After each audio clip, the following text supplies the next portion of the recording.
Assalamualaikum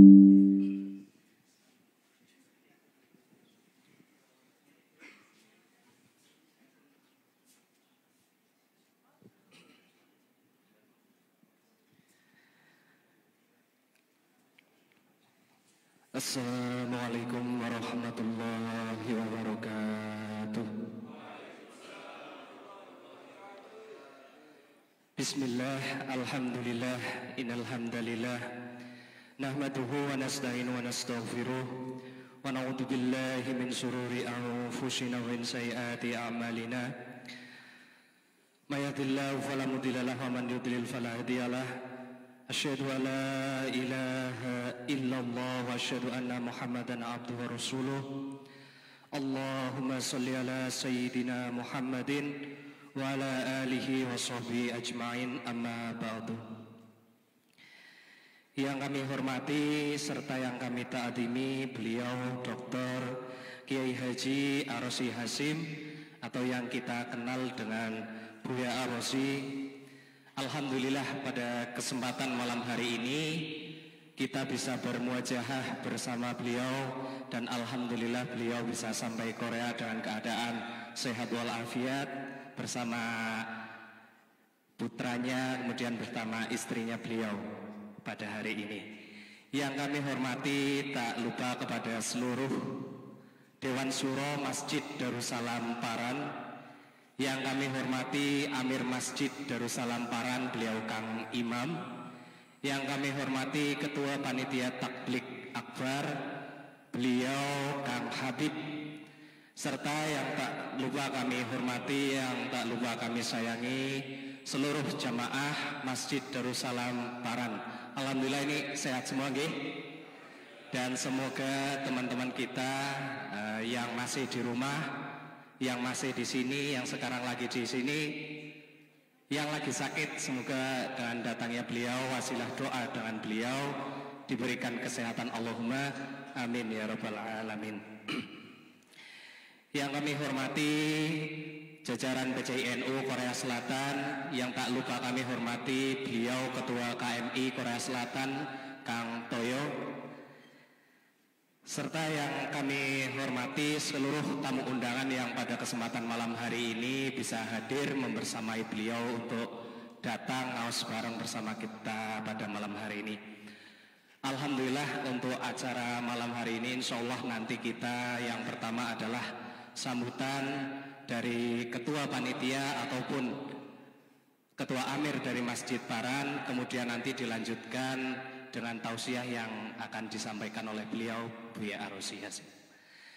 Kemudian mari kita awali ngaos kita, ngaji kita pada kesempatan malam hari ini dengan bacaan Al-Fatihah. Saya derekkan. Al-hadiniyah liridho illahi ta'ala wa li syafa'ati Rasulillahi sallallahu alaihi wasallam wa ala alihi wa sahbihi adirati wa lil batil kiram syai'un lillahi wa lahumul Fatihah. A'udzu billahi minasyaitonir rajim. Bismillahirrahmanirrahim. Alhamdulillahirabbil alamin arrahmanir rahim maliki yaumiddin.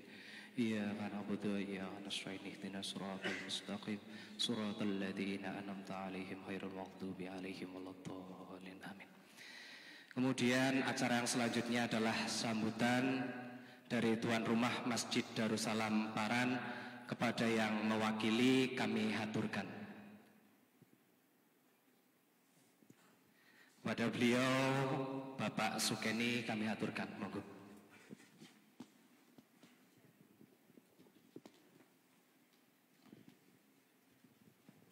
Bismillahirrahmanirrahim. Assalamualaikum warahmatullahi wabarakatuh. Alhamdulillah, alhamdulillah rabbil alamin. Salatu wassalamu ala asyrafil anbiya'i wal mursalin wa ala alihi wa ashabihi nasta'inu ala umurid dunya wa dina ma ba'd. Qala Allah ta'ala fi kitabihil karim, Rabbi shrah li sadri wa yassir li amri wahlul 'uqdatam min lisani yafqahu qawli amma ba'd. Yang kami takdimi beliau Buya Ar-Rasyid Hasyim yang sangat kita tunggu-tunggu, petua, nasihat juga pencerahan dari beliau untuk kita para PMI Korea Selatan yang betul-betul dahaga dan haus dengan siraman ilmu-ilmu rohani dan ilmu-ilmu qalbu. Mudah-mudahan dengan kedatangan beliau pada kesempatan kali ini di Korea Selatan bisa memberikan tambah ilmu untuk kita semua dan kemanfaatan bagi kita semua fid dini fid dunya wal akhirah. Allahumma amin. Yang kedua kalinya kepada segenap panitia pelaksanaan milad Masjid Darussalam Baran yang telah merelakan waktu, tenaga, pikiran dan semua yang bisa diberikan kepada usaha untuk kelancaran acara yang akan diselenggarakan besok di Hwaseong ini. Mudah-mudahan Allah selalu memberkati kita semua. Selanjutnya tidak lupa kepada semua pihak yang mendukung dan mensponsori terlaksananya acara milad Masjid Darussalam Baran ini. Mudah-mudahan ridha Allah juga selalu membersamai Anda semua. Selanjutnya saya memberanikan diri untuk berbicara di hadapan jamaah semua, mewakili panitia pelaksanaan milad Masjid Darussalam Baran yang ke-9 ini. Yang pertama mengucapkan selamat datang kepada beliau Buya Ar-Razi Hasyim beserta keluarga.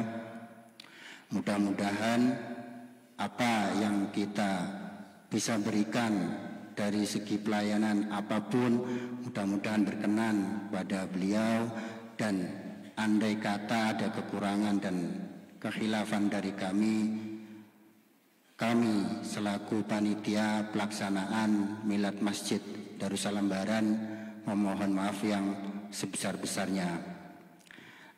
Selanjutnya,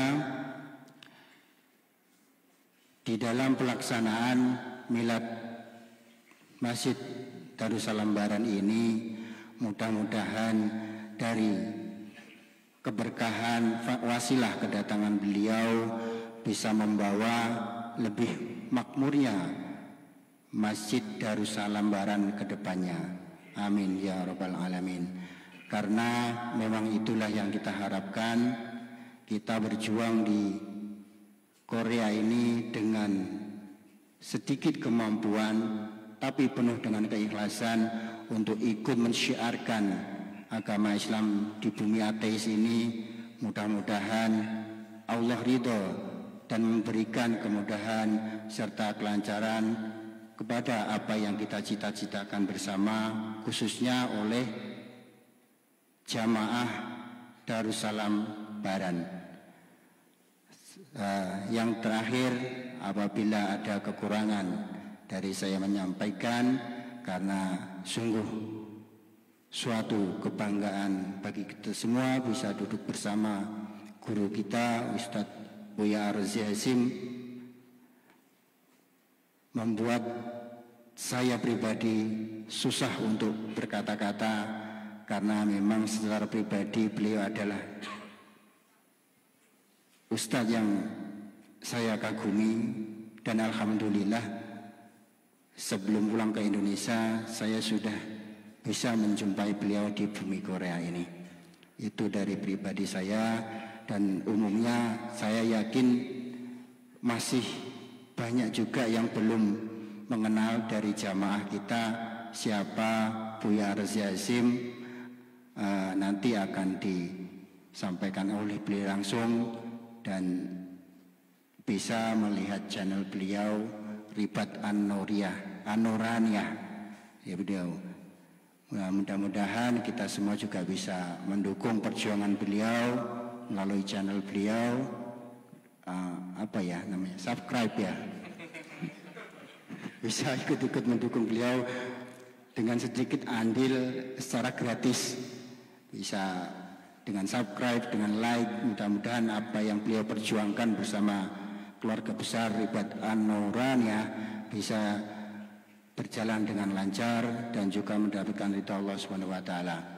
Mungkin ini yang bisa saya sampaikan atas nama panitia. Sekali lagi mohon maaf yang sebesar-besarnya kepada khususnya beliau Buya Rozi Hasim beserta keluarga dan juga kepada seluruh pihak yang berkomitmen atas terlaksananya milad Masjid Darussalam Baran ini. Andai kata kami dari panitia banyak kesalahan dan kekhilafan yang kami sengaja maupun tidak kami sengaja, karena kami adalah manusia, kami tempatnya salah dan lupa. Akhirul kalam, wabillahi taufiq wal hidayah. Assalamualaikum warahmatullahi wabarakatuh.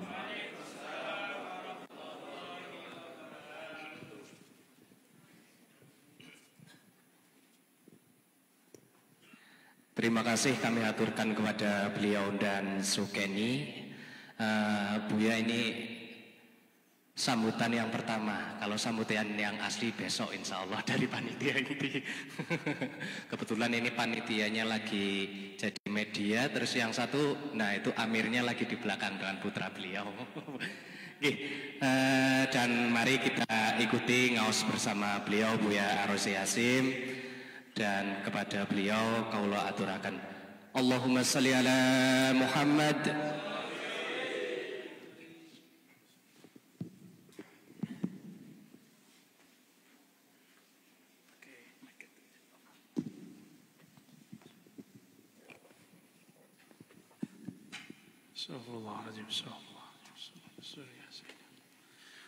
Assalamualaikum warahmatullahi wabarakatuh.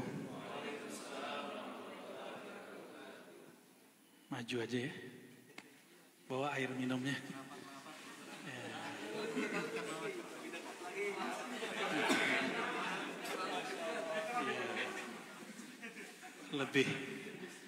Lebih hangat. Teman-teman udah biasa ya, jadi nggak pakai kaos kaki, nggak kedinginan. Saya kedinginan.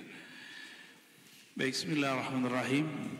Alhamdulillah Rabbil Alamin. Wassalatu wassalamu ala sayyidil awwalin sayyidil akhirin nabiyina Muhammad wa ala alihi wa ashabihi jema'in. Sahabat-sahabat semua, jauh-jauh ke Korea ketemunya orang NU. Alhamdulillah saya senang sekali karena walaupun secara struktural saya tidak pengurus, tapi saya memperjuangkan spiritnya yang ada di Nahdlatul Ulama, yaitu Ahlus Sunnah wal Jamaah ya. Karena saya tidak hobi berorganisasi, hobinya ngaji-ngaji aja, ngaji ya. Riyadhah, silaturahim, hobinya itu. Dan saya rasa itu spiritnya orang berorganisasi. Tapi saya tidak perlu jadi menjabat apa, bagi saya nggak perlu ya. Tapi mesti ada orang yang masuk ke organisasi. Bahkan mesti ada orang yang masuk ke dunia politik. Jadi jangan niru kami semua. Harus ada yang seperti teman-teman ini ya, aktivis ya. Amma ba'du, Allahumma shalli wa sallim wa barik ala sayyidina Muhammad, yang sama-sama kita hormati Ketua KMI ya. PMI Pak KMI? KMI, Komunitas Muslim Indonesia, dan Ketua Takmir dan semua tim, semua lajnah panitia. Sungguh senang sekali jauh-jauh ke negeri Gingseng, dengerin salawat pesantren orang Jawa ya. Dan nikmat sekali ya. Alhamdulillah kami punya guru orang Jawa itu banyak. Orang ya, terutama yang NU ya. Saya basicnya di Sumatera Barat itu, orang Minang. NU itu nggak tahu, baru tahu belakangan. Baru masuk NU itu belakangan. Dulu paling ada di tempat kami namanya Perti, Persatuan Tarbiyah Islamiyah. Itu mirip dengan NU, bedanya NU 4 mazhab, kami 1 mazhab. Syafi'i. Tapi saya pun bukan orang struktural di PRT karena saya menghindari itu untuk sementara, nggak tahu kalau nanti. Guru-guru saya banyak di PRT. Saya nggak belajar hikam, belajar i'anatul talibin, kitab Ahlus Sunnah wal Jamaah. Ya. Sifat 20 ini menjadi pelajaran penting kalau mau menjadi aswajah. Ya. Mesti ada di masjid ini orang yang ngajar sifat 20. Asmaul Husna, mazhab Syafi'i, baru tasawuf. Ini 3. Baru kuat tasawufnya, ahlu sunnahnya. Ya. Nah, kami dulu belajar kitab-kitab seperti itu. Dan ketika kami cek silsilah dari guru dan guru-guru kami itu, ternyata sama dengan Hadratus Syekh Hasyim Asy'ari. Hadratus Syekh Hasyim Asy'ari bahkan berguru, salah satu gurunya orang Minangkabau juga, yaitu Ahmad Khatib Al-Minangkabawi. Ya. Meskipun sekarang itu hanya legenda, ya, bahwa orang Minang dulu pinter-pinter bener dulu. Sekarang ya kita nggak cukup hebat dengan nostalgia, kita harus menemukan sejarah kita sendiri. Orang dulu hebat ya, hebat mereka. Hebat zaman ini berbeda, ya. Maka teman-teman semua, Abang Hisham,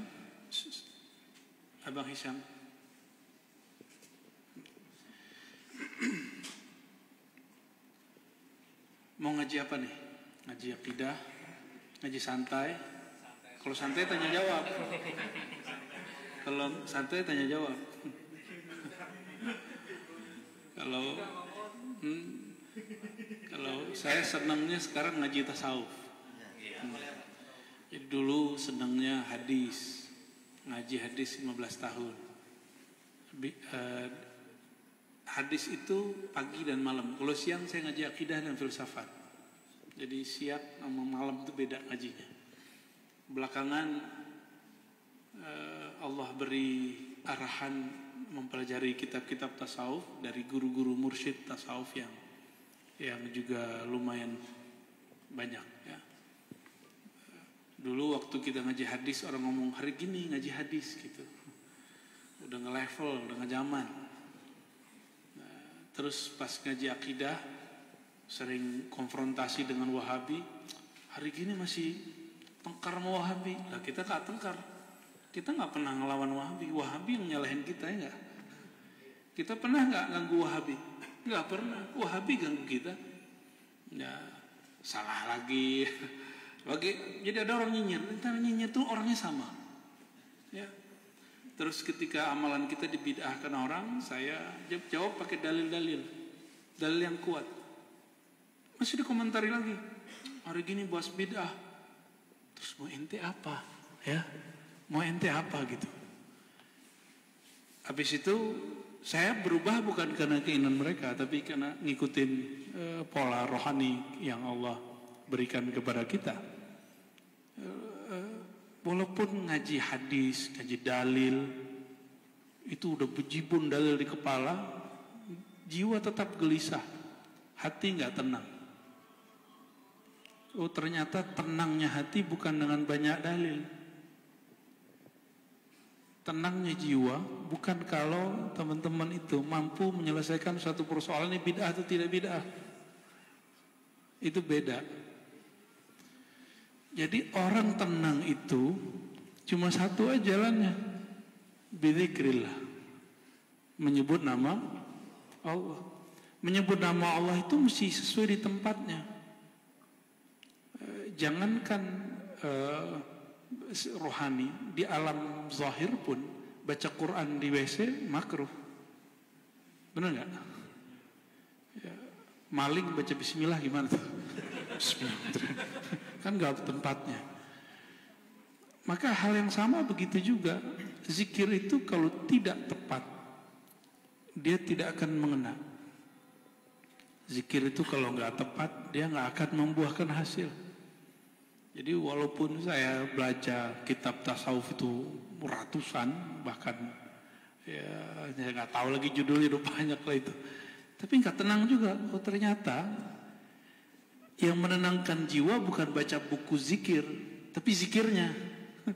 Beda ya? Baca buku zikir dengan zikirnya sama dengan orang baca buku nikah dengan nikah itu beda. Benar gak? Ngobrolin nikah dengan nikah beneran tuh beda. Ya salam. Ini yang jomblo separuh lebih ya. 90%. Kalau nggak dapat orang Korea nggak berhasil. Ada contohnya tuh Pak Setiawan. Pak Bos dan Mas Abu ya. Tapi Mas Abu balik-balik sama orang Jawa lagi. Ternyata bukan itu. Jadi beda antara ngobrolin nikah dengan nikah. Ngobrolin zikir dengan zikir. Pengajian zikir beda dengan zikir. Tapi pengajian itu dia dapat memenuhi hasrat intelektual. Jadi pengajian itu kenapa diminati? Karena menghibur intelektual. Anak-anak itu coba kalau lagi main game, kasih makan enggak, makanannya enggak disentuh. Ya, mas-mas ini juga sama. Ya, kalau lagi kerja, kasih kerja, ajak makan enggak mau makan. Benar enggak? Jadi jangan pernah ajak beribadah ritual orang-orang yang sedang asik dengan mainannya. Apapun mainan dia. Apakah mainan dia dunia, pekerjaannya, atau apapun itu. Jadi kalau mengajak orang kepada Tuhan, cari momen orang kolbunya sudah mulai netral. Itu pasti ketemu, pasti dia balik. Nah, maka mau gak mau, kami dulu tahun 2010 udah ngobrol panjang dengan teman-teman ya. Ini dakwah-dakwah keislaman yang menguasai media waktu itu, kelompok-kelompok yang berduit tapi ajarannya gak sesuai dengan ahli sunnah wal jamaah. 2013 saya dan teman-teman sering ngirim dai. Jadi training dai, ada kita NGO di sana fundraising. Kita kirim dai salah satunya ke Korea. Bertahun-tahun sampai 2013 sampai 2018 saya masih ikut aktif mentraining dai-dai untuk berangkat ke luar negeri. Laporannya hampir sama semua. Di perantauan itu orang asik bekerja, asik ini, asik itu. Orang asik dengan dunianya nggak bisa disentuh hatinya. Dia harus disentuh dengan cara kita masuk ke dunia mereka. Dan kembali ke yang tadi, ketika kita mempelajari dalil untuk membantah orang, itu nggak akan menenangkan jiwa, justru mengeraskan hati. Itu sebabnya ilmu debat itu tidak diperkenankan kecuali bagi orang yang kolbunya salim, kolbunya terbebas dari iri dengki. Ustadz kiai suka debat, nanti dia akan iri dengki dengan kiai. Beneran deh. Politisi suka debat, nanti irinya sama siapa? Politisi. Pedagang irinya sama siapa? Pekerja irinya? Gak mungkin sama polisi tuh. Mungkin gak pedagang irinya sama presiden, gak nyambung. Maka kiai ustadz irinya sama siapa? Oh itu saya ngalamin itu. Kita iri ngeliat orang bisa hebat gitu, iri. Nah, iri itu terbagi dua. Ada hasadun, ada ghibtatun. Hasad dan ghibtah. Hasad itu iri dengki kepada orang dan menginginkan izalatun ni'mah anhu. Menginginkan nikmat hilang dari dia. Kalau ghibtah itu iri dengki kepada orang dan menginginkan nikmat tetap pada dia, lalu kita mencapai nikmat yang sama. Itu ghibtah namanya. Nah, bisa merubah dari hasad kepada ghibtah itu kalau gak ada guru gak mungkin. Guru itu bahasa Arabnya murabbi, mursyid. Bahasa kampung kita kiai. Cuma sekarang kiai itu mustaq dikit panggil yai ya. Orang hidung mancung dikit beb ya. Beb. Nah, lagi rame nih di Indonesia, lagi rame masalah Habib Sayyid. Nah, kita nggak usah ikut-ikutan ya. Kita hormat saja dengan orang yang bernasab kepada Rasulullah SAW. Kalau dia bohong gimana? Itu urusan dia. Karena man kadzaba alayya muta'ammidan falyatabawwa maq'adahu minan nar. Yang berbohong atas nama Nabi, nasab Nabi, dia neraka sudah. Jadi kita gak usah urusin mereka. Ya, jangan sok-sokan mau menyelamatkan nasab mereka juga. Ya. Oh, ini menyelamatkan umat dari penipuan ya. Dia sendiri sudah menipu dirinya. Dan itu nggak lama, orang-orang begitu itu nggak lama. Saya melihat orang-orang yang menipu dengan nasab itu nggak lama, yang menipu dengan gelar-gelar dia nggak lama. Karena al aslu fi syai' yani al iman wal ilm. Ya. Pada dasarnya yang dipentingkan itu iman dan ilmu dia. Ya. Kalau amal naik turun, tapi kalau iman nggak boleh naik turun. Jadi kalau disebut iman sih lagi naik itu amalnya. Iman gak boleh naik, gak boleh turun. Dia harus begitu. Dia harus flat. Iman kalau naik, nambah. Itu yang nambah amalnya. Suasananya. Adapun isi imannya gak boleh nambah. Rukun iman berapa? Rukun iman berapa?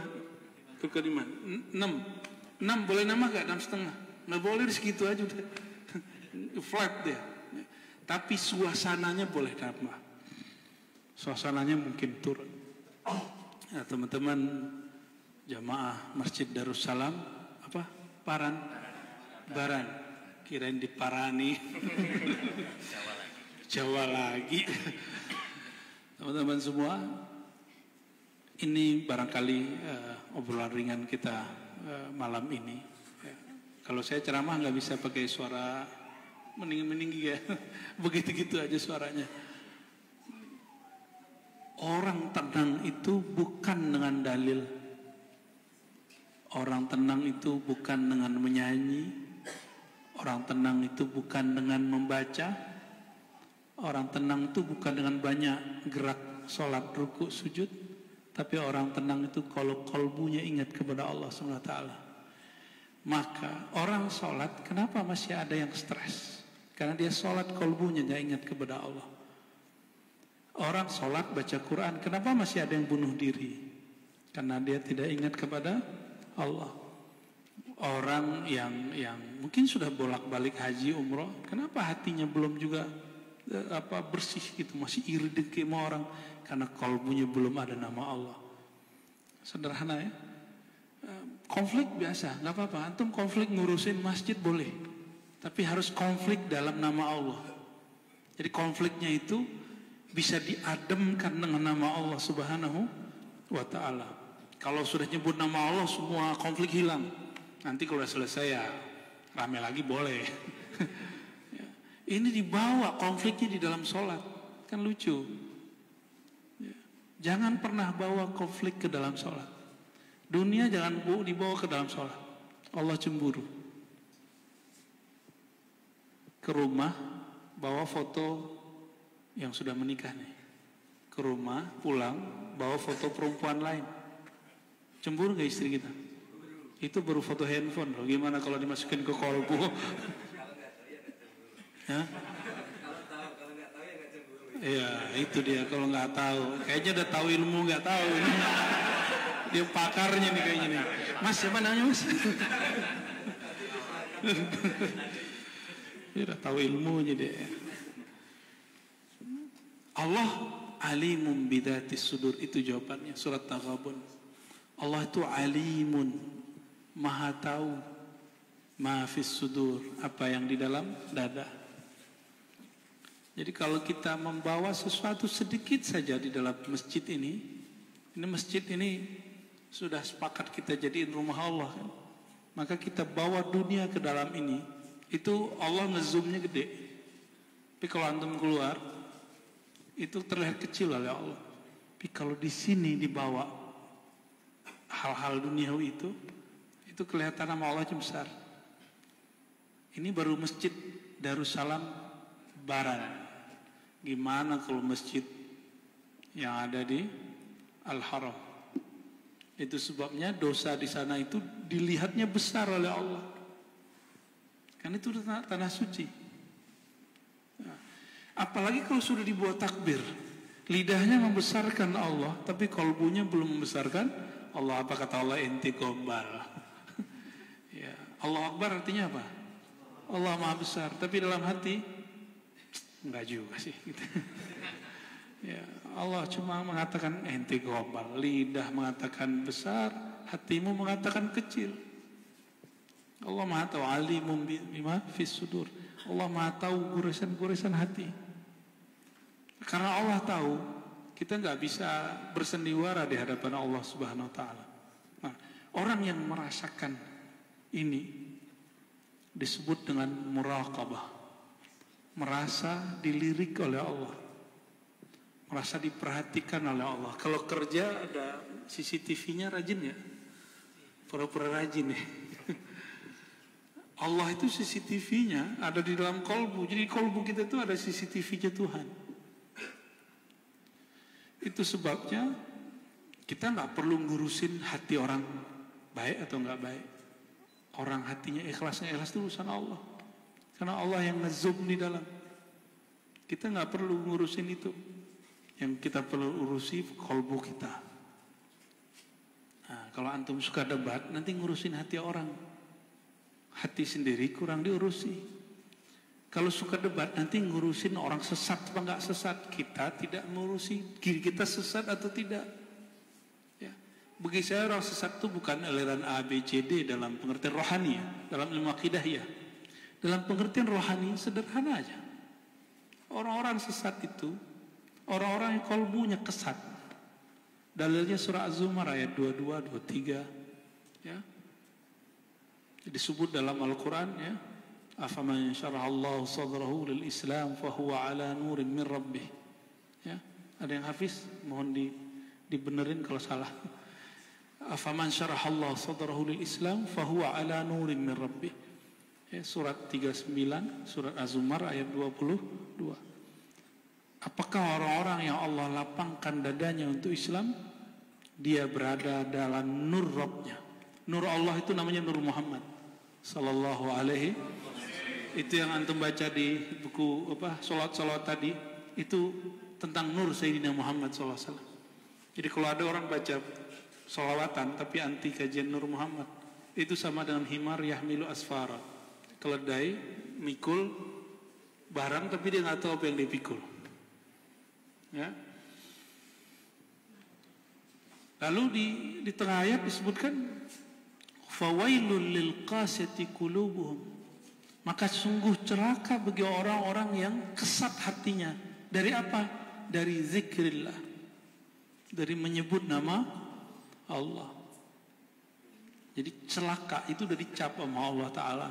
Sungguh celaka orang-orang yang kalbunya kesat. Kesat itu bahasa Arab, kasat. Udah jadi bahasa Indonesia ya? Sulit gitu. Kayaknya sulit sekali tersentuh. Ini jangan pikirkan orang, pikirkan antum tadi sholat itu mudah nggak untuk khusyuk? Kalau sulit jangan-jangan kena ayat ini. Berarti kita nggak usah mikirin orang tuh untuk bab kolbu. Untuk kebersamaan kita perlu mikirin gimana orang ramein masjid. Tapi kalau sudah di masjid, kita kepada Allah Subhanahu wa taala, kita tawajuh fokus kepada Allah. Ya, enggak usah mikirin orang. Ya. Nah, dalam hal ini kemudian disebutkan orang-orang yang kesat kalbunya itu disebut mereka itulah dalam dhalalin mubin, kesesatan yang nyata. Jadi sesat di dalam Al-Quran, itulah yang sesat di dalam ilmu kerohanian. Karena ilmu rohani tidak ikut Quran, ilmu tasawuf tidak ikut Quran, ya bid'ah. Nah, di dalam Al-Quran, ajaran sesat, kelompok sesat itu bukan kelompok yang kita sebut A, B, C, D dalam daftar buku aliran sesat. Aliran sesat itu di dalam Al-Quran, orang yang sulit kalbunya ingat Allah Subhanahu wa ta'ala. Kalau sudah aswajah Ahlussunnah wal Jamaah sudah. Sekarang kita urusin kalbu kita ingat Allah apa tidak. Ya. Kalau Mas biasanya teman-teman ini kebanyakan kerjanya di pabrik apa? Ada yang ngelas, ada yang spare part mobil, spare part motor juga. Oke, itu kalau nggak ada trainernya bisa buat nggak? Dimarahin. Kalau maksudnya tidak ada yang membimbing, bisa nggak? Kalau coba-coba sendiri jadi mobil nggak tuh? Antum bisa bayangkan orang yang coba-coba zikir, orang yang coba-coba sholawat, orang yang coba-coba mengajarkan nama Allah, ya nggak jadi.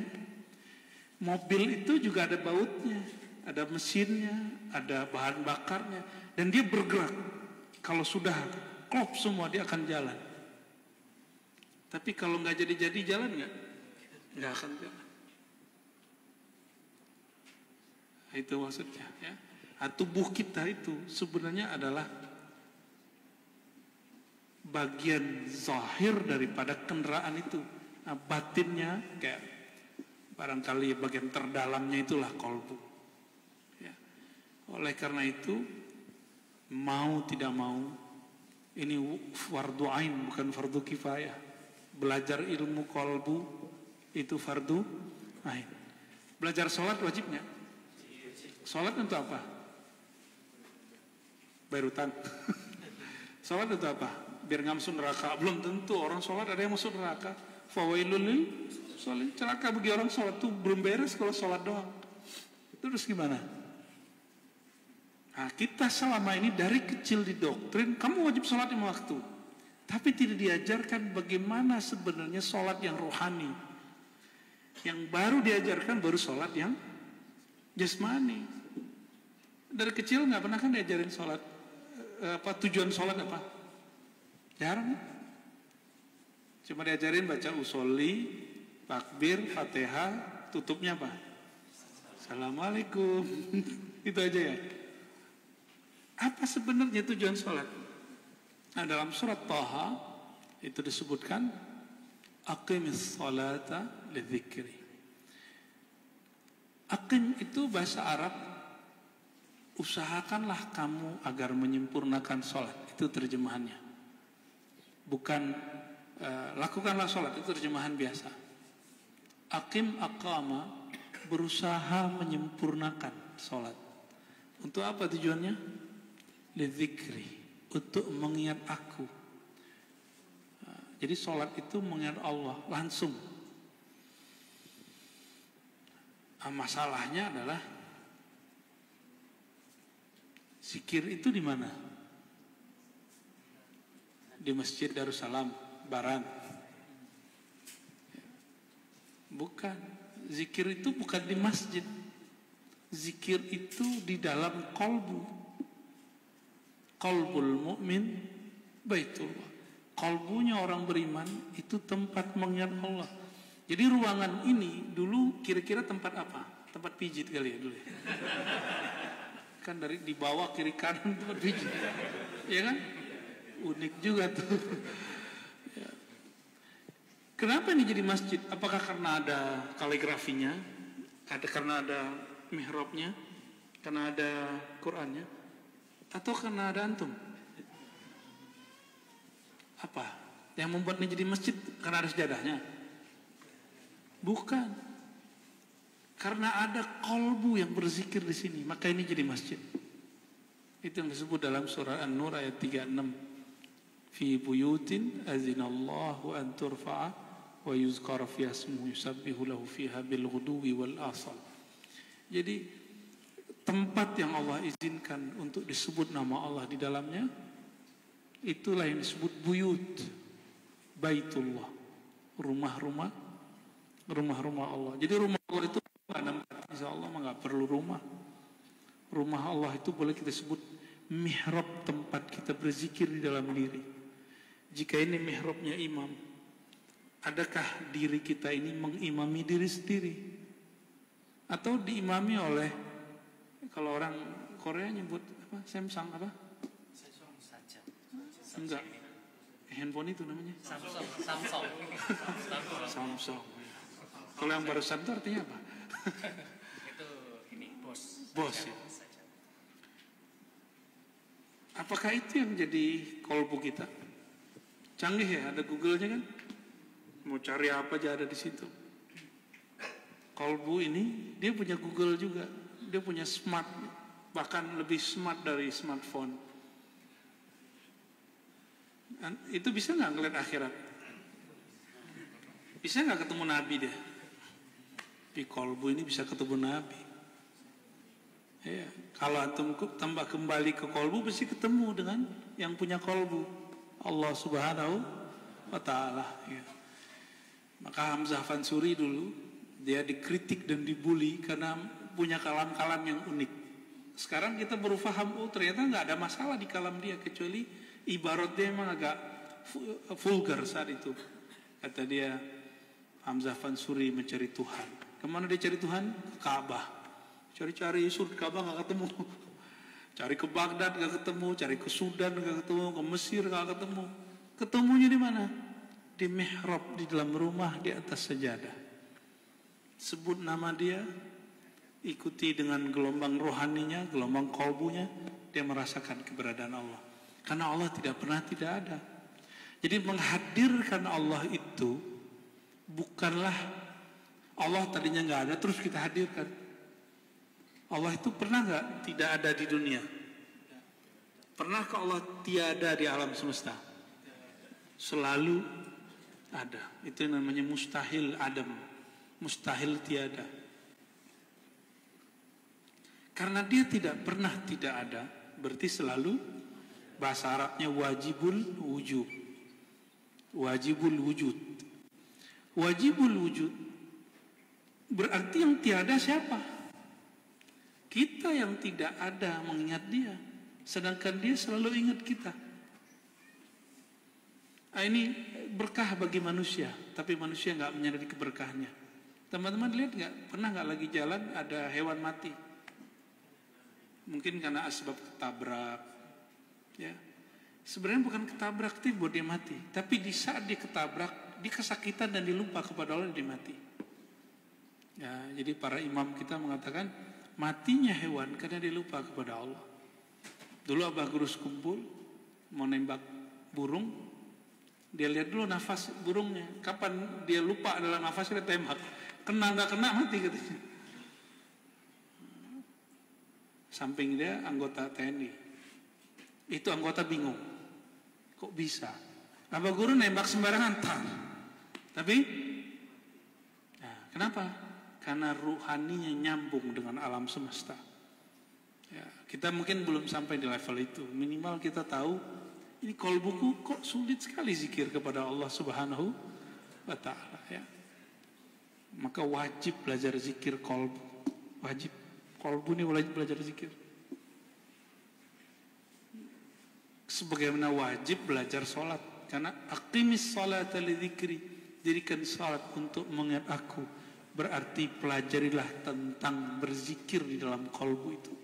Mesti belajar, ya. Kalau enggak nanti ya sholatnya hambar aja. Jadi kalau kita mau ngasih tahu ke orang Islam itu indah loh. Apanya yang indah? Yang paling indah di sholat itu, di dalam Islam itu ya sholat. Jadi ajmalu ma wajadtu fil Islam, yakni as-salah. Yang saya tahu yang paling indah dalam Islam itu ya sholat. Nggak ada lagi. Kalau pergi ke Ka'bah, ibadah yang paling tinggi di sana ngapain? Sholat. Pergi ke Raudhah, sholat yang disebut di situ berapa ibadahnya? Apa kepahalanya? Sholat di Raudhahku sama dengan 1000. Itu Nabi nggak sebut yang lain, sebutnya sholat. Dan apa yang paling ajaib ini penutup kajian saya malam ini, karena besok puncaknya ya. Karena kalau dikasih yang ganas-ganasnya malam ini besok nggak datang lagi. Nabi SAW melewati para anbiya, itu mereka lagi sholat di kuburnya. Kalau kita sholat masih cari pahala, kalau nabi-nabi sholat di kuburnya cari apa? Nah ini insya Allah ingetin bahwa ibadah itu ada karena cari pahala, ada yang karena satu hal lagi. Nah, di dalam ilmu kerohanian itu ada istilahnya. Insya Allah besok akan saya singgung tentang itu, ya. Ya. Besok aja lah. Gak bisa tidur, gak apa-apa lah, jangan tidur ya.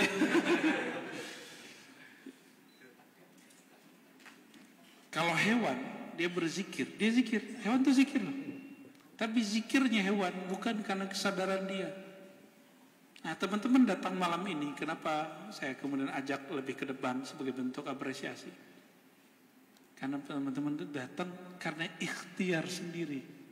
Bukan karena Allah takdirkan begitu saja. Kalau hewan itu disebut ittirari. Karena dia dipaksa. Sedangkan kita, takdir itu boleh kita pilih. Tapi nggak pernah keluar dari takdir. Hewan itu dia takdirnya nggak bisa milih. Jadi antum jangan berpikir kenapa saya nggak lahir di Korea. Itu namanya mau keluar dari takdir. Kita ini sudah jadi orang Indonesia. Walaupun antum nanti menjadi orang Korea, tapi nggak akan bisa, darahnya tetap darah Jawa. Darah apa nih paling banyak nih? Jawa. Aduh, lama-lama jadi Jawa lagi. Masuk ke pelosok Dayak, Jawa. Ketemu orang Ambon, sampingnya Jawa. Sampai ke pelosok Sumatera, ketemunya orang Jawa. Sampai di Korea.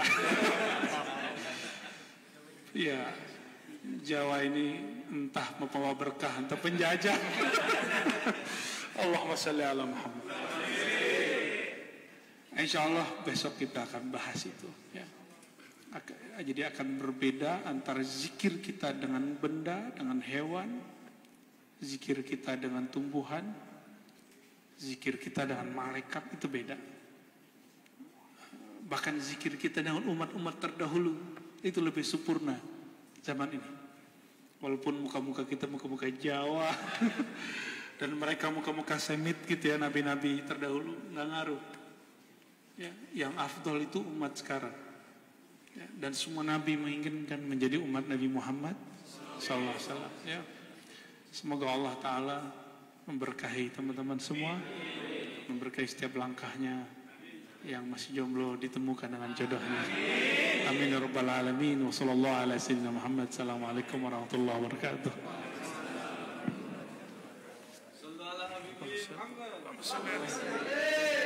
Ya, silakan.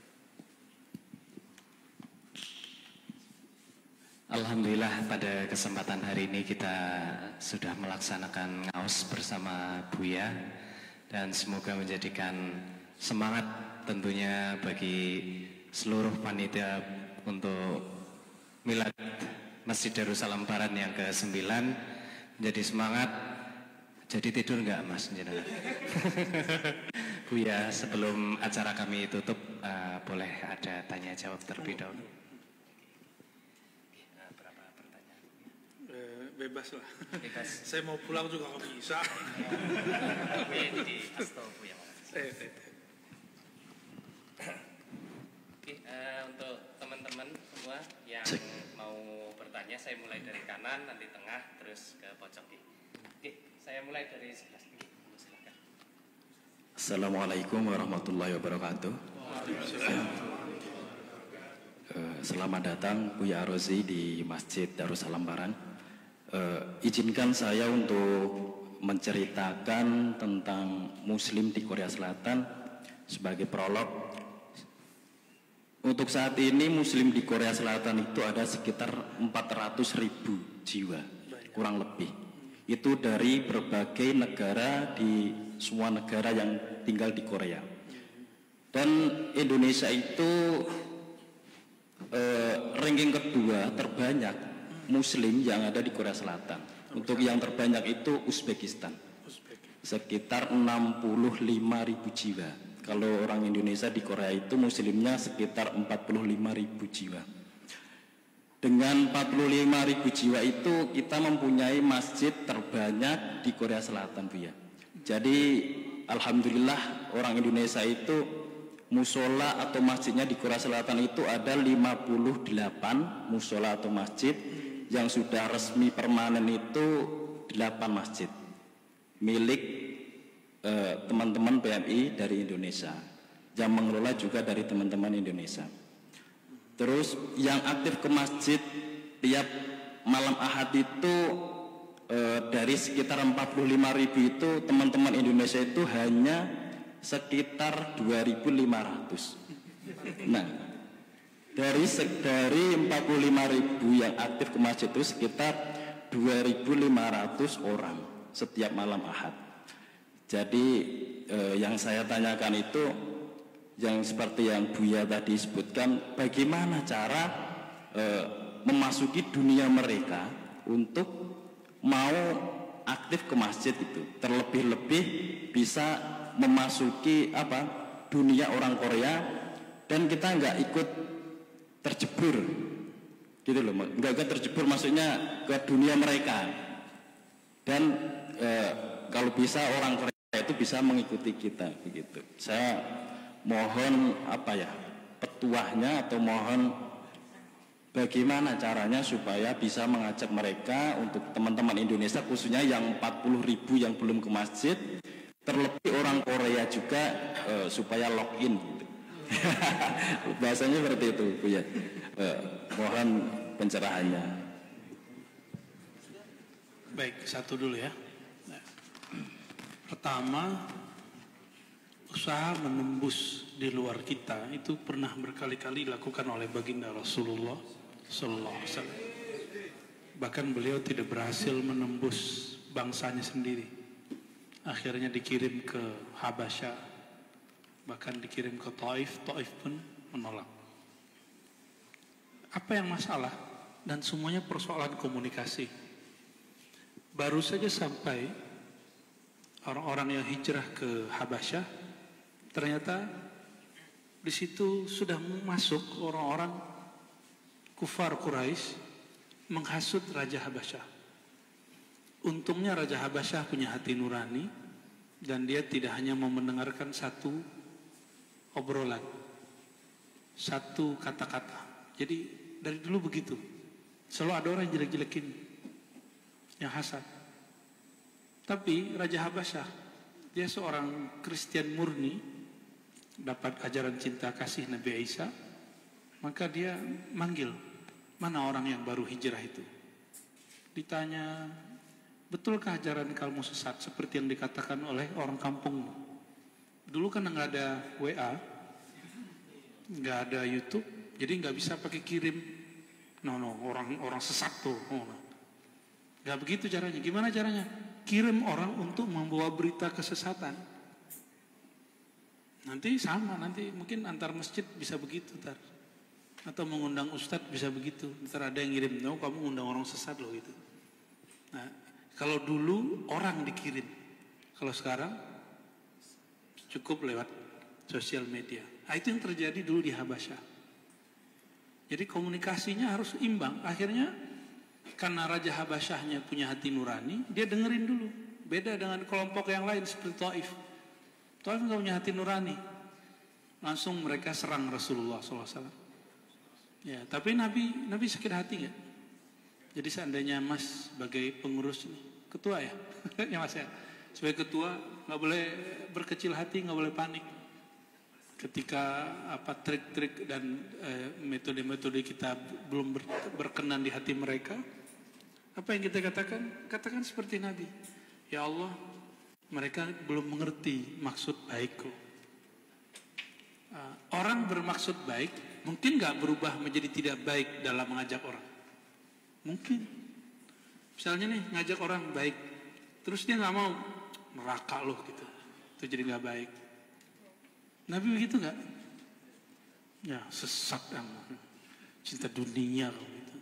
Nggak begitu ngajak orang. Nabi SAW beberapa kali tidak berhasil dan beliau sabar. Akhirnya datang delegasi, bukan Nabi yang mengirim orang datang ke beliau. Datang delegasi dari mana? Dari Madinah. 12 orang, lalu yang kedua datang 70 orang. Mereka minta, mereka kemudian mendengar, wahai Muhammad, wahai Rasulullah, kenapa engkau tidak hijrah saja ke kampung kami? Gitu, malah ditawarin kampung mereka. Karena mereka dengar, Nabi Muhammad itu orang baik. Anggota-anggotanya yang mengikutnya juga orang baik. Kenapa diusir? Jahat sekali kafir Quraisy ini. Kenapa mereka ingin menghasut kemana-mana? Tapi hebatnya Nabi Muhammad nggak pernah balas. Nabi pernah nggak balas orang kafir Quraisy itu? Nggak pernah balas. Nah, bisa nggak begitu? Kita dihina nih sama orang. Nah, jangan-jangan kita bawa kebaikan caranya kurang baik. Atau jangan-jangan kita emang nggak pernah nyentuh mereka. Mereka nggak tahu kalau kita ada. Mereka taunya kalau kita ngumpul seperti agama lain. Jadi tempat ibadahnya tuh melorotin duitnya. Ini hebatnya orang Islam. Orang Islam itu hanya kesadaran. Nggak ada kan paksaan ngeluarin, ayo kita bangun beli masjid kan, nggak ada kan paksaan. Kamu harus ngeluarin 10% kan, nggak ada kan. 2,5% aja sulit keluar ya. Padahal wajib lah itu 2,5% itu. Wajib tapi mesti dirayu. Kalau benar tadi 40 ribu. Itu mau batuk doang mereka jadi masjid 40 ribu. Batuk doang itu. Berarti PR-nya nanti bukan di jumlah masjidnya dulu, orangnya dulu berarti. Ya. Tapi yang ada ini kita perjuangkan. Ya. Yang ada ini kan sudah, ini aja udah ramai, gimana kalau Jumatan ya? Ramai, tumpah ya? Insya Allah. Oh, berarti ini wajib jadi masjid beneran. Lalu gimana caranya? Ngajak orang yang sedang asik dengan dunianya. Itu pertama, khuzil afwa, begitu di Quran. Khuz itu siap-siaplah makan hati, tapi berjiwa besar. Ngalahan kita. Dan itu yang paling hebat tuh biasanya orang Jawa. Orang Jawa itu temannya seneng nge-game, deh ajak nge-game dulu. Temannya ngerokok, dia ngerokok dulu. Walaupun di sini ngerokok sembarangan karena denda ya. Nggak enak, nggak ada yang seenak negeri kita ya. Ngerokok di ujung mana aja bebas ya. Paling istri yang marah. Kalau belumnya istri ya nggak ada yang marah. Terus khuzil afwa itu berarti afwa orang yang jiwanya berlebih. Bahasa kitanya jiwa besar. Nabi itu jiwanya itu khuzil afwa, betul-betul besar. Ditolak berkali-kali tapi nggak pernah putus asa dan nggak pernah mengumpat. Itu ciri-ciri orang yang afwa. Ya. Itu diambil dari sifat Allah, nama Allah Al-Afu. Bahasa kitanya pemaaf, tapi pemaaf bahasa Indonesia itu kecil, minta maaf. Fi afwa bahasa Arab memberi maaf walaupun orangnya tetap dendam sama kita, tetap sakit hati sama kita. Memberi maaf walaupun dia ngomongin kita tiap hari. Bisa nggak gitu? Susah ya? Makanya dakwah kita belum jalan-jalan tuh. Jadi dakwah itu kalau mau jalan ambil khuzil afwa. Apakah kita akan berhenti kalau ada orang benci? Kalau ada orang belum connect satu. Kalau tadi 2.500 berarti yang belum berapa? 40.000. Belum. Berarti masih ada cara yang lain yang bisa kita sentuh hatinya. Orang yang tertarik ke masjid itu orang yang punya kolbu. Dan 40 ribuan itu pasti punya kolbu kan. Masalahnya pintu kolbu yang mana yang kita masuki. Ya. Makanya ada dalam Al-Quran ini jurus terakhir. Wa'mur bil urfi. Wa'mur bukan suruh. Wa'mur bahasa Arab itu pakai ba di situ, wa'mur bi. Ajaklah dia bil urfi, dengan kamu terlibat dalam urf. Urf itu sesuatu yang dikenalnya baik. Jadi dia join sama kita, dia nggak akan kemudian terancam dengan kebiasaannya. Gitu. Jadi kenapa orang-orang takut ke rumah-rumah ibadah, ke tempat pengajian? Dia takut nanti jadi objek panitia-panitia surga neraka itu. Ya. Adakah tempat yang bisa menerima mereka gitu, yang menerima mereka apa adanya dengan kondisi mereka yang seperti itu? Emang kita soleh-soleh banget kan? Gak juga kan? Sama mereka juga gak soleh-soleh amat. Nah sayangnya ada orang yang baru soleh-soleh dikit tapi sudah merasa soleh-soleh amat. Nah, Oleh karena itu teman-teman, wa'mur bil urf ini jurus terakhir Nabi SAW. Ya, wa'mur bil urf. Ajaklah mereka dengan sesuatu yang mereka tahu baik. Kita juga tahu baik. Apa contohnya? Nyapa, ngajak ngobrol. Semua orang senang nggak? Takdir makan. Iya, kita join dengan mereka. Ya. Teman-teman mungkin nggak percaya, waktu saya dakwah di salah satu wilayah di Eropa, yang ikut zikir dengan kita belum tutup aurat. Yang penting kita dengerin dia. Dia dengerin, dia tanya apa.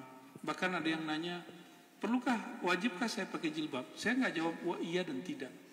Saya cuma katakan, kenali yang menyuruh kamu pakai jilbab, nanti kamu tahu jawabannya. Jadi jangan usah tanya hukum benda ini, nanti kita kayak merasa diatur-atur. Tapi kalau udah kenal dengan yang punya, gimana? Dulu sekolah mesti pakai apa? Seragam. Kayaknya terganggu ya kita ya. Tapi pas kita kenal sama guru, kenal sama kepala sekolah yang sangat berwibawa, itu nyaman sekali. Ya. Masuk kantor, masuk pabrik, kalau belum nyaman gimana? Tahu atasan kita kurang enak, tapi pas ketemu dengan ownernya gimana? Pas ketemu ownernya malah kita pengen rapi-rapi, bagus-bagus. Nah, kira-kira seperti itu. Jadi orang yang kenal kepada Allah dengan cara yang sebenarnya, itu dia akan tersentuh tanpa perlu dipaksa. Itulah wa'mur bil urf. Urfan. Sesuatu yang diketahui. Bahkan urf itu satu akar kata dengan ma'rifat. Maka beberapa ahli rohani mengatakan, wa'mur bil urf. Ajaklah mereka dengan sentuhan ma'rifat. Ma'rifat tuh nggak mesti dia jadi horor gitu, dikit-dikit nangis, itu nggak mesti. Ma'rifatullah itu bisa ditemui dalam keadaan apapun. Masih ingat perempuan yang pelacur tapi diampuni Allah cuma dengan memberi minum anjing? Luar biasa gitu. Itu Allah lagi ngasih negur kita yang ngerasa soleh ini. Kamu boleh aja soleh, anjing kamu nggak pernah kasih gitu.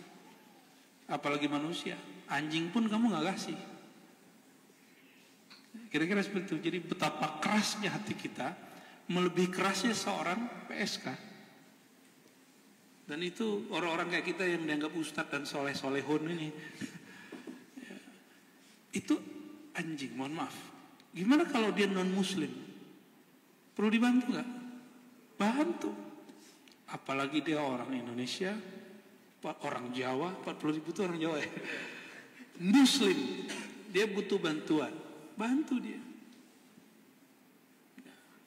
Nah, semoga ini awal yang baik. Amin ya rabbal alamin. Jadi dua itu aja, afwa, urf. Ya, wallahu a'lam bishawab. Bisa dilanjutkan ke tengah. Belum bisa? Belum bisa.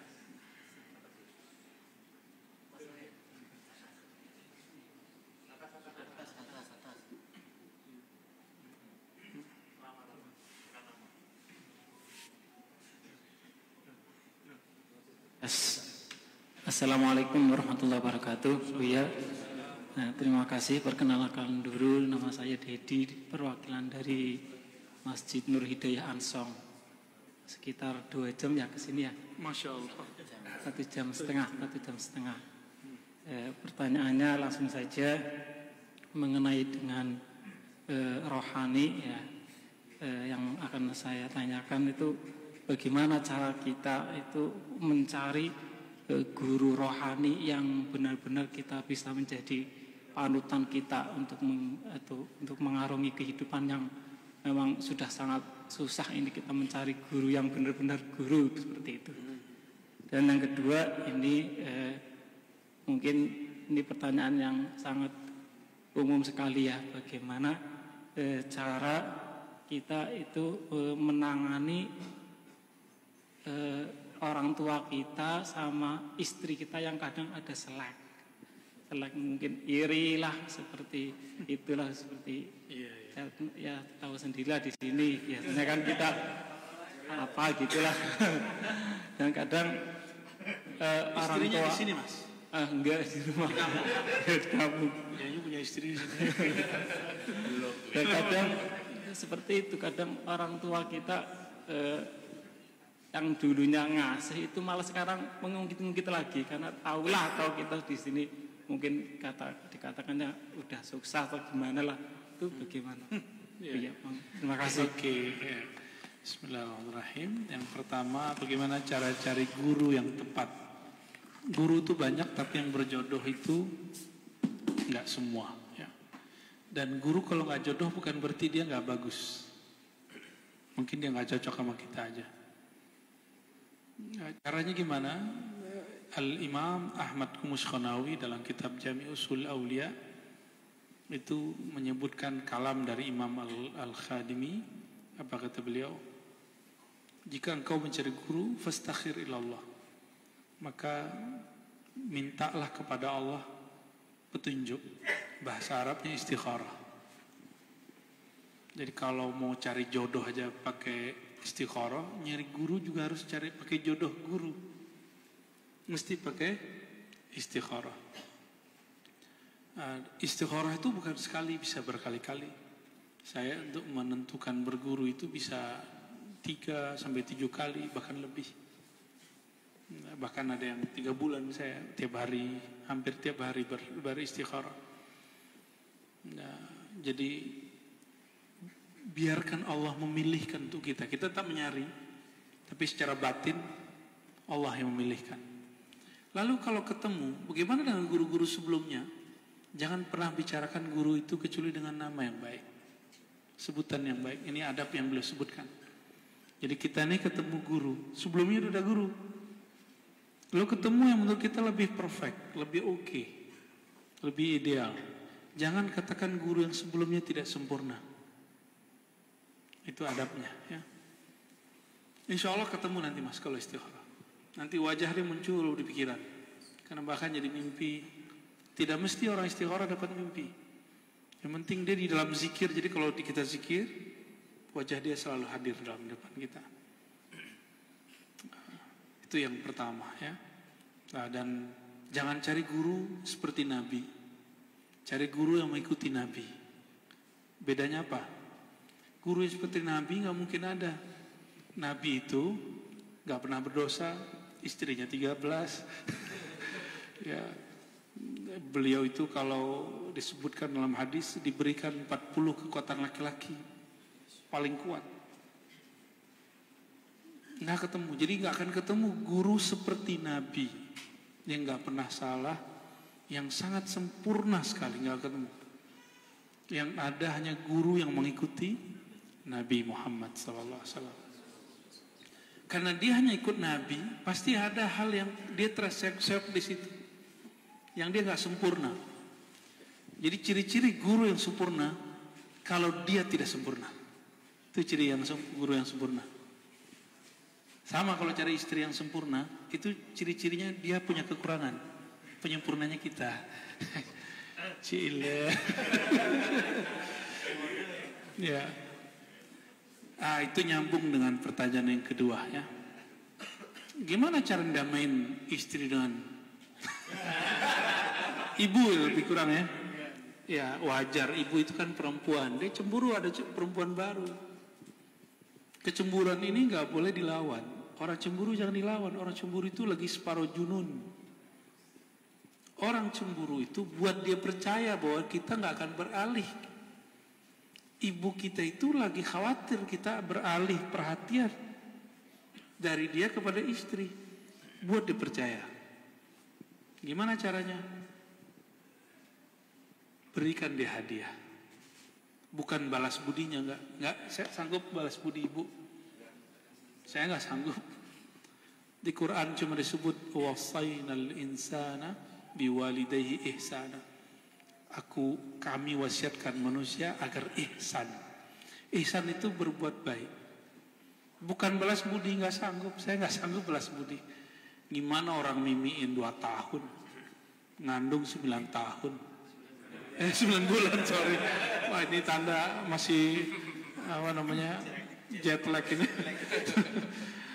Berarti teman-teman fokusnya tinggi ya. Padahal saya sudah napas dalam-dalam tadi.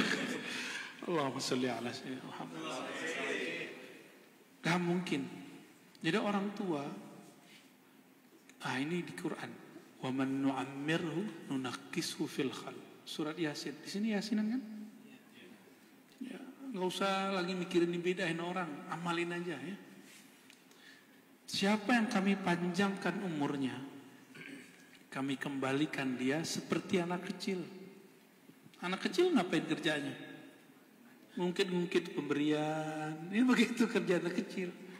Gampang tersinggung, caper benar. Bahkan caper itu dia kalau perlu dia bohong kepada anak yang A, supaya anak yang A perhatian sama dia. Itu di mana-mana dan setiap masa nggak pernah berubah.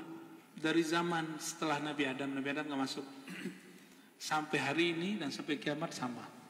Dan mungkin kita nanti tua-tua ada yang begitu. Nauzubillah min dzalik. Maka ada doanya supaya nggak begitu pas tua. Hadis Bukhari ya.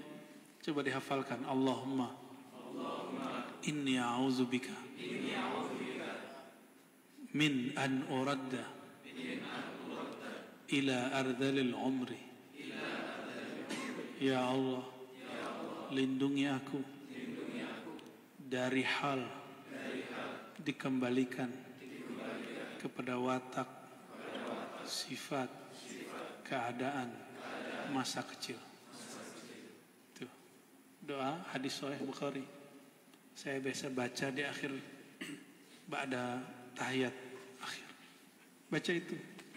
Insya Allah nanti nggak akan rewel kayak yang ada-ada itu. Ya, kalau antum ditakdirkan punya ibu begitu, itu titipan sudah. Buat dia percaya. Gimana? Kirim kepadanya hadiah sebelum dia bertanya. Jangan dia ngasih kode dulu baru ngirim. Ya. Kalau dapat rezeki, kirim mendadak tambahan. Katakan ini hadiah dapat rezeki baru mah gitu. Dia akan mikir, dia kan sebenarnya nggak perlu juga duit kita itu. Dia cuma perlu perhatian kita. Orang udah tua mau pakai apa juga sih? Memang mereka mau shopping, tasnya harus mereknya apa? Kan nggak mesti apa? Coach gitu ya, nggak mesti kan? Samsung. Nggak mesti. Mereka hanya perlu, dan orang tua itu hanya perlu pegang-pegangan duit. Nah, itu yang bikin dia aman. Mungkin walaupun dia ahli agama ya, sama aja. Ya, saya udah ketemu banyak ke orang tua yang ahli agama, tetap aja pengen ada sesuatu di dompetnya. Dan yang paling mahal bagi orang tua itu satu, anaknya ingat dia nggak, gitu. Itu yang paling ini. Jadi dan kepada istri kasih tahu, Dek, kalau aku berbuat baik kepada kamu, itu kewajibanku setelah akad. Tapi kalau aku berbuat baik kepada ibuku, enggak akad pun denganmu, aku sudah wajib berbuat baik kepada beliau. Dan tolong bantu suamimu untuk berbuat baik kepada itu. Itu caranya. Ya. Dan istri kita juga diajarin biar dia ngirim buat ibunya, buat ayahnya. Ajarin, marahin kalau perlu. Kamu kirim dong buat orang tuamu gitu. Ya. Jadi teman-teman yang makan Allah, maaf agak sedikit ini, karena saya dulu mengalami itu cuma 2-3 tahun. Habis itu istri saya sudah paham dan tidak ada lagi konflik antara ibu dan istri, nggak ada. Malah saya diingetin. Walaupun istri saya orang Jawa tapi manggil saya tetap udah orang Minang. Udah kirim belum gitu. Istri sudah paham. Ya. Dan saya marahin dia kalau dia nggak ngirim ke orang tuanya, walaupun sedikit. Ya, apalagi kalau antum bisa ngirim banyak. Ya. Dan satu hal yang paling penting, teman-teman, wali terdekat kita itu orang tua. Kalau orang tua ada dongkrak tangan, itu langit terbuka. Jadi kalau minta doa yang awal itu orang tua dulu, baru guru, baru wali fulan, kubur wali fulan itu belakangan. Awal syai' walid, ya. Orang tua dulu. Jadi kalau orang tua sudah ridho, rezeki pasti lancar.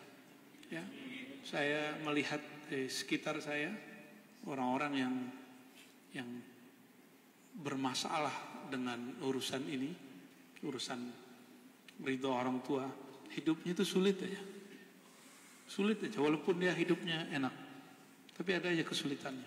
Apalagi hidup udah seret, ya, udah seret, ridho orang tua gak dapat, ya salah. Dan yang terakhir untuk semua kita, jangan hitung-hitungan untuk orang tua, habis-habisan untuk orang tua, ya. Mumpung dia masih ada. Dalam hadis Imam Muslim, Imam Tirmizi dan Al-Hakim dikatakan, lafaznya kita ambil satu redaksi, raghifa anfu rajulin, sungguh rugi seseorang, adraka walidayhi au ihdahuma, masih ketemu orang tuanya atau salah satunya, tapi walam yudkhilahu ilal jannah, tapi tidak menghantarkan dia ke pintu surga. Oke, udah, nggak udah usah hitung sama orang tua. Ada punya berapa, kirim. Ya, gak kirim semua, ya pinter-pinter lah. Ya, pinter-pinter. Tahu Imam Ahmad bin Hanbali, murid Imam Syafi'i. Tapi nggak usah ditiru yang ini, ya. Yang ditiru yang keduanya. Dia menunda menikah karena berbakti ke ibunya. Karena dia anak yatim. Ibunya yang bekerja supaya dia fokus ngaji hadis. Ibunya kerja penting tulang sampai akhir. Pas dia sudah menjadi alim, dia tunda untuk menikah hanya untuk menjaga ibunya. Jadi ketika itu muridnya kan banyak. Ya Imam, ya Aba Abdillah, ini anak saya, ini putri saya. Kamu gak usah pikirkan apa-apa, ini putri saya. Apa kata dia? Syaghalatni ummi, kira-kira gitu kalau diterjemah, ya. Ibuku membuat aku masih fokus. Nah, kalau yang itu gak perlu ditiru. Yang ditiru itu semangatnya, spirit dia ingin berbuat baik ke ibunya. Itu yang luar biasa. Dan Imam Ahmad bin Hanbal, dia juga selalu ingat kepada gurunya. Guru dia Imam Syafi'i. Dia hanya berguru ke Imam Syafi'i beberapa kali pertemuan. Tapi apa kata dia? Wala ansahu fi salati arba'ina sana. Aku tidak pernah melupakan dia di dalam doaku, di dalam salatku selama 40 tahun. Jadi antum kalaupun berguru sesaat dengan seseorang, tapi berkesan, doakan dia, kirimin Fatihah terus. Ya kalau asu aja mah Al-Fatihah mah gampang. Ya, apalagi orang, kalau dia masih hidup, kirim hadiah. Apalagi orang tua. Kalau orang masih hidup, Fatihah doa mah belum bahagia deh. Ya, kalau ada guru di kampung, kalau pulang kampung, orang tua cari kiai di situ, kasih tahu saya baru pulang, ini sedikit hadiah. Oh nanti udah dapat 2 backup di bumi. Satu orang tua. Oh kalau sudah punya istri, backupnya 3. Udah punya anak, backupnya 4 ya. Nah, maka cepat-cepat nambah backup. Allahumma sholli ala Muhammad. Barangkali itu ya. Ya. Jadi kewajiban kita jangan membuat orang tua dan istri itu berebut perhatian. Nah, pandai-pandai bikin mereka percaya. Nah, bikin mereka percaya bahwa kita nggak akan menduakan istri dengan ibu dengan istri. Ya, saya yakin teman-teman bisa melakukan itu. Ke Korea aja bisa, masa di kampung nggak bisa ya. Ya. Selamat para jomblo.